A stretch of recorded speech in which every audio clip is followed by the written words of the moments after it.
नमस्कार दोस्तों, आज हम बात करेंगे role of work study in improving productivity. Productivity को इम्प्रूव करने में वर्क की जो स्टडी है वो कितना अहम रोल रखती है, कितनी इंपॉर्टेंस है उसकी।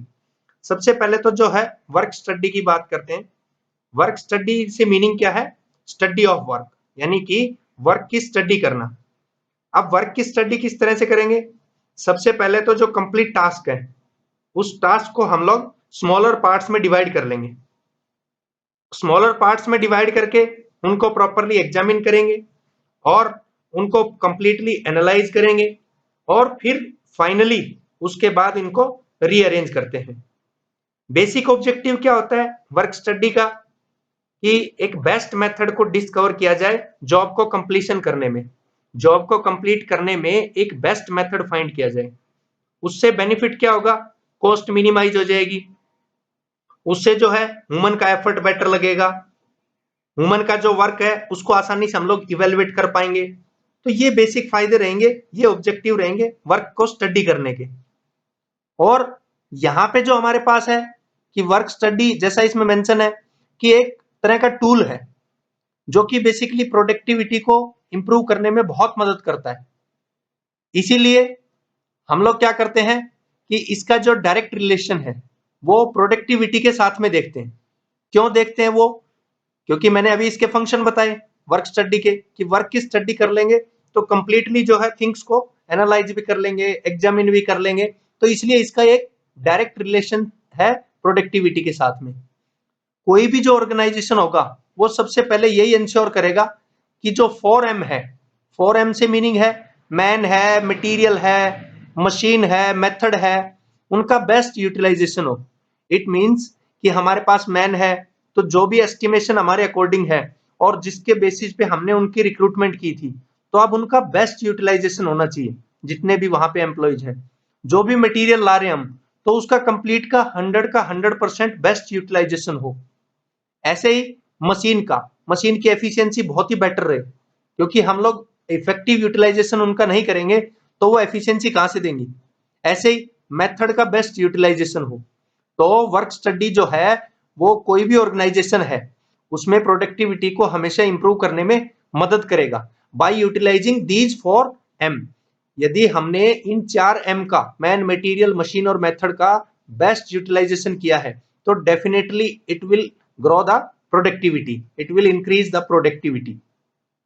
सिंपल वर्ड्स में बात करें तो वर्क स्टडी से मीनिंग क्या है?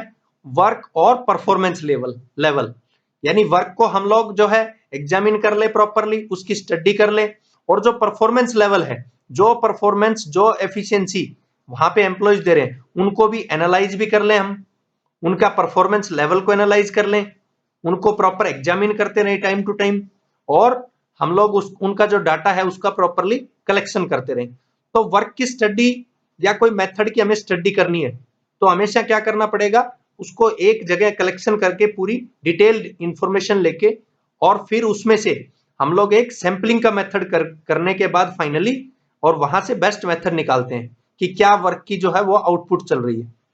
अब कुछ रीजंस हैं जो कि वर्क स्टडी है वो प्रोडक्टिविटी को इंक्रीज करने में मदद करते हैं। वो रीजंस कौन कौन से हैं?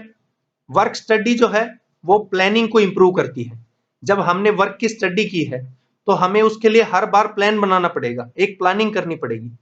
जब हमारे पास प्लान रहेगा तो वो बेस्ट यूटिलाइजेशन होगा हर एक थिंग का।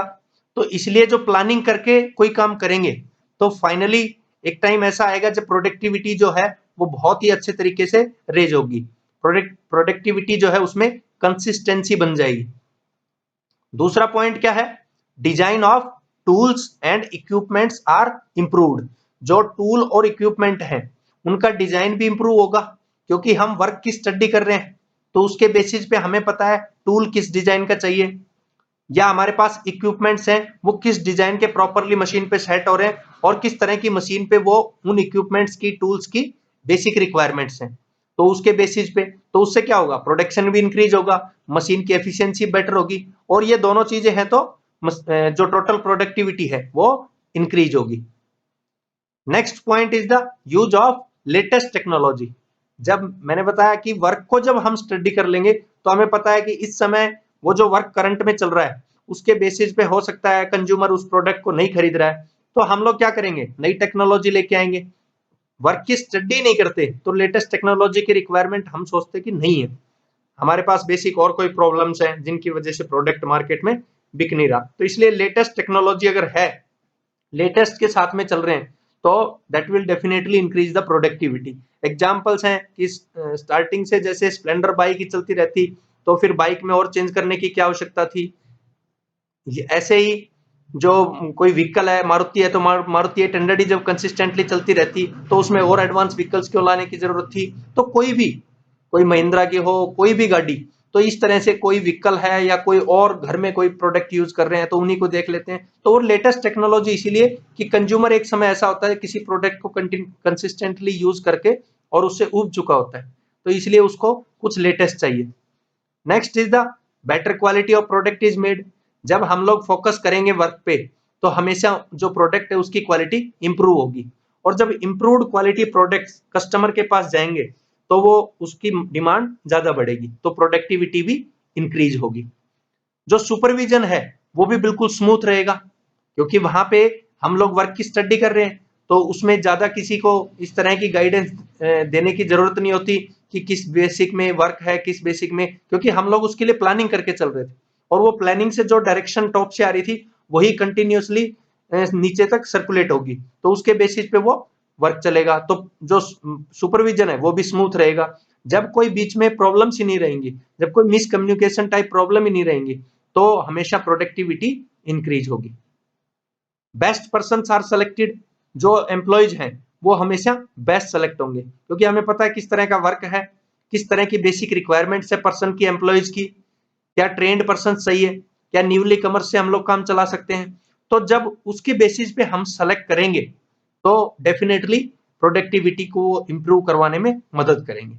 और last is the it makes effective utilization of 4M, जैसा मैंने ऊपर बताया था कि ये जो है यदि वर्क की स्टडी करेंगे तो हमेशा मैन, मटेरियल, मशीन और मेथड का बेस्ट यूटिलाइजेशन होगा, और जब इनका बेस्ट यूटिलाइजेशन हो जाता है तो प्रोडक्टिविटी को इंक्रीज होने से कोई भी नहीं रोक सकता।